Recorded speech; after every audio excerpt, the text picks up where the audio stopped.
Tim Conyers has recently been inspired by the lives of the signers of the Declaration of Independence. There are several facts that surround their lives that are hard to memorize, so there may be more reading than normal, but Tim will end with a call to action on how you can live up to their sacrifice. Will you please welcome Toastmaster Tim Conyers with his speech titled, America, Sweet Land of Liberty.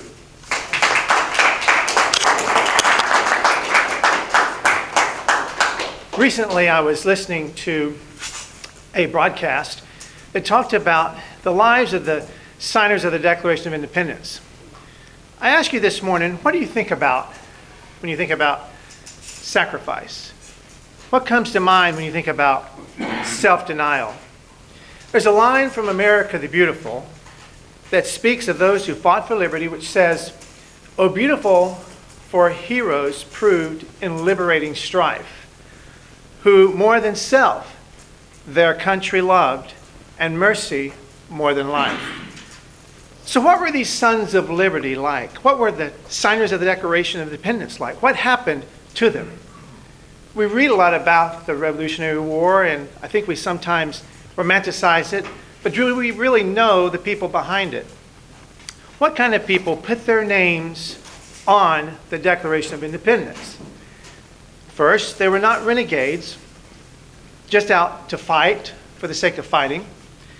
They were not wild-eyed ruffians. These signers were soft-spoken men of means and education. They had security, but they valued liberty more.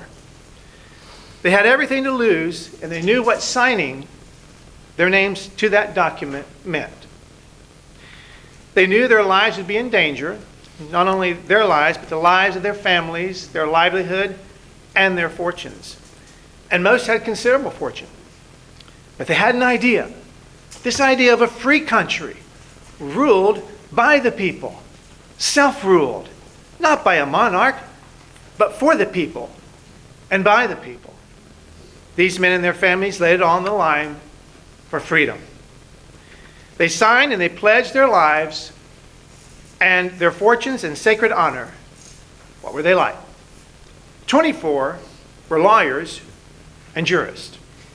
11 were merchants, 9 were farmers and large plantation owners. Men of means, well educated, but they signed the Declaration of Independence knowing full well that the penalty would be death if they were captured. Carter Braxton of Virginia, a wealthy planter and trader, saw his ships swept from the seas by the British Navy. He sold his home and properties to pay his debts, and he died in rags. Thomas McKean was so hounded by the British that he was forced to move his family almost constantly. He served in the Congress without pay, and his family was kept in hiding. His possessions were taken from him, and poverty was his reward. Vandals or soldiers looted the properties of Dillery, Hall, Clymer, Walton, Gwinnett, Howard, Rutledge, and Middleton. At the Battle of Yorktown, Thomas Nelson Jr. noticed that the British General Cornwallis had taken over the Nelson home for his headquarters. So he quietly urged General Washington to open fire. And he did. The home was destroyed, and Nelson died bankrupt. Francis Lewis had his property destroyed and his home. The enemy jailed his wife, and she died within a few months. John Hart was driven from his wife's bedside when she was dying. Their children fled for their lives. His fields and his grist mill were laid to waste. For more than a year, he lived in the forest and caves, returning home to find his wife dead and his children vanished. A few weeks later, he died from exhaustion and a broken heart. Norris and Livingston suffered similar fates. 5 signers were captured by the British as traitors and tortured before they died. 12 had their homes ransacked and burned. 2 lost their sons in the war. Another had 2 sons captured. 9 of the 56 fought and died from wounds or hardships from the war. They gave you and me a free and independent America. Some of us take these liberties for granted, I'm afraid. So the next time you hear of someone almost mocking the Constitution or the ideas that made this country great, maybe remember these people that gave their all so that you and me and everyone else could have the freedom of speech, freedom of religion, and countless other inalienable rights. America is not perfect. It never has been perfect. And neither has any other country on earth. But it is, in the words of Thomas Jefferson, a more perfect union, becoming more perfect. It took 90 years to end slavery, but it ended.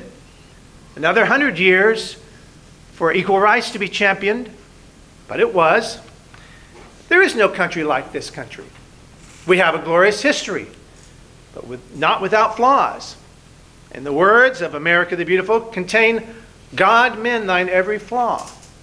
We get knocked down. We get back up. We see something that's wrong. We try to fix it. We are in danger of losing our liberty if we ignore personal responsibility. America has been a great country because America is good. When America stops being good, America will stop being great. Once we stop losing the great behaviors and morals which made our country great, which some would refer to as a Judeo-Christian ethic, that have been the foundations of our liberty, then we stand to lose that liberty. We live in a land of liberty, a sweet land of liberty. Now let's go out there and make America better, day by day, person to person, ideals to ideals. Mr. Toastmaster. Thank you very much.